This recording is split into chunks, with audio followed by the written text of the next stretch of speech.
हमने 5 अगस्त तक का तो समय दिया है सरकार को, और 6 तारीख को अगर उन्होंने फैसला फिर भी नहीं लिया तो फिर बाजी आर पार की।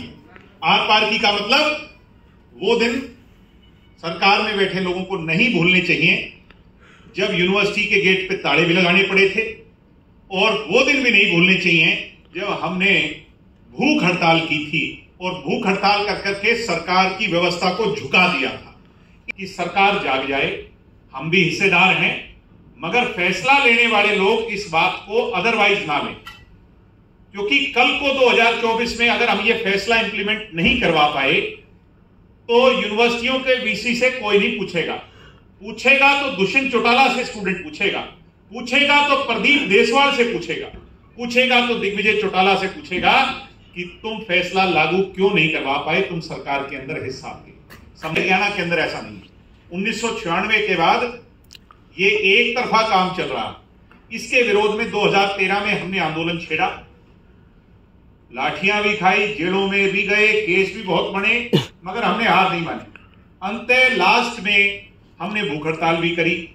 भूख हड़ताल का परिणाम यह निकला कि सरकार झुकी और सरकार ने यह बात हमारी मानी कि हम चुनाव करवाएंगे, मगर हमारी लड़ाई इस बात पे रही कि प्रत्यक्ष चुनाव हो। सरकार ने एक बहाना बनाया और शायद उस समय के हिसाब से जायज हो उनके लिए कि कहा हमारी तैयारी कम है, इस बार अप्रत्यक्ष करवा लेने दो, अगली बार प्रत्यक्ष करवा देंगे। हमने चौधरी देवीलाल जी की जो सोच थी, भाई कहीं ये ना सोचते हो कि हमने चुनाव जीतना है इसलिए हम ये कर रहे हैं, हमने तो चुनाव ही नहीं लड़ा, पहला चुनाव हमने सेक्रीफाइस कर दिया। मगर साथियों 2 साल कोरोना के आगे वो भी सरकार को एक्सक्यूज मिल गई। पिछले वर्ष जब मैंने सरकार के लोगों से बात की, एजुकेशन महकमे से बात की, वाइस चांसलर से बात की, तो ये कहने लगे एडमिशन लेट हुए हैं जी, और लिंक तो ये कहती है कि एडमिशन लेट हो तो चुनाव ना करवाए जाए। इस बार सरकार के पास और इस यूनिवर्सिटियों की व्यवस्था को चलाने वाले एडमिनिस्ट्रेशन के पास कोई बहाना नहीं है। चुनाव भी, ये दाखिले भी समय पे हो लिए और अब अगला सत्र भी शुरू हो जाएगा। ऐसे में मैं यूनिवर्सिटी के प्रांगण में यह कहने आया हूं, आप लोगों की ताकत के बल पे, कि सरकार जाग जाए, हम भी हिस्सेदार हैं, मगर फैसला लेने वाले लोग इस बात को अदरवाइज ना लें, क्योंकि कल को 2024 में अगर हम ये फैसला इंप्लीमेंट नहीं करवा पाए तो यूनिवर्सिटियों के वीसी से कोई नहीं पूछेगा तो दुष्यंत चौटाला से स्टूडेंट पूछेगा तो प्रदीप देसवाल से पूछेगा तो दिग्विजय चौटाला से पूछेगा कि तुम फैसला लागू क्यों नहीं करवा पाए, तुम सरकार के अंदर हिस्सा थे। सम्मानित साथियों, इसलिए भाई चुनाव तो होंगे, देसी भाषा में क्या करें, चुनाव तो इस बार इनको ये फैसला इंप्लीमेंट करना पड़ेगा, मगर सरकार स्वयं इसको कर ले जिससे किसी के लिए एम्बैरेसिंग पोजीशन ना हो। मैं तो यही कहने आज आपके इस पटल से आया हूं। जो सरकार ने हिसार में बातें मानी थी, हम तो कहते हैं वो यूं का यूं लागू कर दो भाई। सरकार का खुद का नोटिफिकेशन है, वही सरकार है, वही लोग हैं, उसको लागू करो, चुनाव कराओ, जिससे गरीब घरों के, आम घरों के, किसान के, मजदूर के, दलित के, पिछड़े के, अगड़े के, छोटे व्यापारी के, जो नई पीढ़ी है, छात्र छात्राएं हैं, वो राजनीति का हिस्सा बन सकें, स्वच्छ राजनीति को इनमें जन्म दे सकें, आने वाले समय में एमपी का, एमएलए का चुनाव लड़ करके देश को एक नया नेतृत्व दे सकें। इस बात से आप सहमत हो कि नहीं हो? अगर सहमत हो तो इस मुहिम में साथ हमारा दें, और उसके लिए हमने 5 अगस्त तक का तो समय दिया है सरकार को, और 6 तारीख को अगर उन्होंने फैसला फिर भी नहीं लिया तो फिर बाजी आर पार की।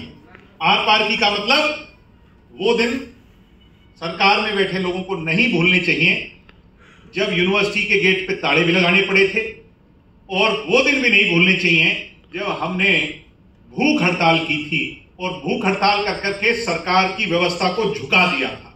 इसके लिए आगे संघर्ष करना पड़ेगा। तो आपके आगे ये प्रदीप देसवाल जैसे साथी और सबसे आगे दिग्विजय चौटाला खड़ा नजर आएगा। तो साथियों, 2 बातें थी, बाकी तो अगर मैं यहां कोई देश की राजनीति की बात करूं, प्रदेश की करूं, उसका कोई औचित्य नहीं है। स्टूडेंट्स का मामला है, स्टूडेंट्स के वेलफेयर की बात है, स्टूडेंट्स के भविष्य की बात है। ऐसे में हम सब लोगों को अब संगठित हो जाना चाहिए। आपका आपका 5-6 का कार्यक्रम कामयाब हो और उसके साथ साथ अगला चुनाव होगा। चुनाव का फायदा स्टूडेंट्स को होगा और स्टूडेंट्स के बाद अगर किसी को फायदा होगा तो आपके संगठन को होगा। इसलिए होगा क्योंकि वही बात कि आपने जो बात कही थी उसको आपने पूरा कर दिया। आने वाली पीढ़ियां, आने वाले भविष्य की राजनीति में सदियों तक जो चुने हुए प्रतिनिधि आगे आने वाले जीवन में राजनीति में अपना रास्ता इख्तियार करेंगे, वो एक बात के गुण जरूर गाएंगे। जैसे वो पेंशन को याद किया करें, वो चौधरी देवीलाल ने चलाई थी, करते हैं कि नहीं करते? वैसे वो ये बात याद करेंगे, बुढ़ापे में भी याद करेंगे। कोई प्रधान होगा जो 50 साल पहले प्रधान होगा, ये बात याद करेगा, मैं प्रधान बना था या मुझे मौका मिला था तो इंडियन नेशनल स्टूडेंट ऑर्गेनाइजेशन की बदौलत। इसलिए अब कमर कसने का समय है, कमजोरी ना दिखाते हुए सारे एक साथ हो जाओ। और भाई अभिषेक खड़ा है और हमारी यहाँ की सीनियर यूनिट ने कभी पीछे मुंह फेरा नहीं इंसो के लिए। कम से कम 1000-1500 साथी ले आओगे कि नहीं? आज से तैयारी करो। कहीं भी गाड़ियों की, बसों की दिक्कत हो तो मेरी हाथ जोड़ के सीनियर सारे बैठे, मैं मान सकता हूं आप सबसे, भाई वो जोटा आपको लगाना पड़ेगा। स्टूडेंट्स की जेब में खर्चा नहीं होता कि यहां से वहां जाना भी है। और ज्यादा भाई बसों में आइयो। बसों में आने वाला, कोई गाड़ियों में आने वालों के 2-4 के मन चंचल है, कोई मुड़ गया, कोई पीछे हट गया, कोई जल्दी वापस आ गया, मगर बसों में जो जाता है, हमने देखा है, जयपुर गए थे, वो सारे के सारे वहां पहुंचे थे और कामयाब कार्यक्रम हुए थे। तो आज से उसकी रूपरेखा तैयार करो। अगले 10 दिनों के अंदर रिपोर्ट मुझे दो, प्रदीप देसवाल को दो और बताओ कितने साथी आएंगे। उससे भाई 19 नहीं होने चाहिए, 21 होने चाहिए। प्रदीप, ये बात की जिम्मेवारी आप लोगों की है। आप सब लोग, मैं उम्मीद करता हूं कि उस कार्यक्रम को दुष्यंत जी के नेतृत्व में, डॉक्टर साहब की मौजूदगी में हम ऐतिहासिक कार्यक्रम बनाएं। एक बार कहते हैं भाई कैथल में बढ़िया कार्यक्रम हुआ था, मैं ये उम्मीद लगा करके चल रहा हूं कि इस बार इंसो कैथल का रिकॉर्ड तोड़ करके भाई दुष्यंत की ताकत को और ज्यादा बढ़ाने का काम करेगा। बहुत बहुत धन्यवाद। जय हिंद, जय भारत। हमने 5 अगस्त तक का तो समय दिया है सरकार को, और 6 तारीख को अगर उन्होंने फैसला फिर भी नहीं लिया तो फिर बाजी आर पार की।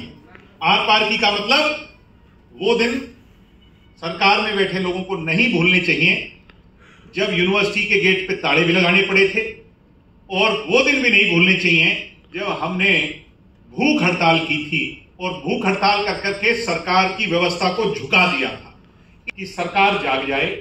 हम भी हिस्सेदार हैं, मगर फैसला लेने वाले लोग इस बात को अदरवाइज ना लें, क्योंकि कल को 2024 में अगर हम ये फैसला इंप्लीमेंट नहीं करवा पाए तो यूनिवर्सिटियों के वीसी से कोई नहीं पूछेगा तो दुष्यंत चौटाला से स्टूडेंट पूछेगा तो प्रदीप देसवाल से पूछेगा तो दिग्विजय चौटाला से पूछेगा कि तुम फैसला लागू क्यों नहीं करवा पाए, तुम सरकार के अंदर हिस्सा थे।